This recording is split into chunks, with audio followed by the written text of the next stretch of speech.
देखते हैं मैं आंखों में पट्टी बांधे कितना वो दीवार से कूद सकता हूँ। तो सबसे पहले मुझे इस दीवार की लंबाई नापनी थी जो कि 70 सेंटीमीटर है। ये तो मेरे बच्चों का खेल था। असली गेम तो अब स्टार्ट होगा। अब मुझे दीवार की लंबाई नापनी थी जो कि 150 सेंटीमीटर है। ये तो वो आसानी से हो गया। अब तो बहुत ज्यादा मुश्किल बढ़ चुका है। मुझे इस दीवार की लंबाई नापनी थी जो कि 300 सेंटीमीटर है। थोड़ी सी दिक्कत हुई पर आसानी से हो गया। और अब दिक्कत बहुत बढ़ चुकी है। मुझे इस दीवार की लंबाई नापनी थी जो कि 400 सेंटीमीटर है। उम्मीद ही नहीं थी कि पहले टाइम बहुत आसानी से हो जाएगा। चैलेंज इम्पॉसिबल हो चुका है। मुझे इस दीवार की लंबाई नापनी थी जो कि 500 सेंटीमीटर है।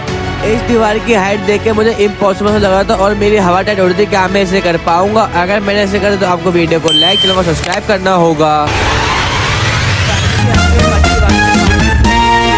सब्सक्राइब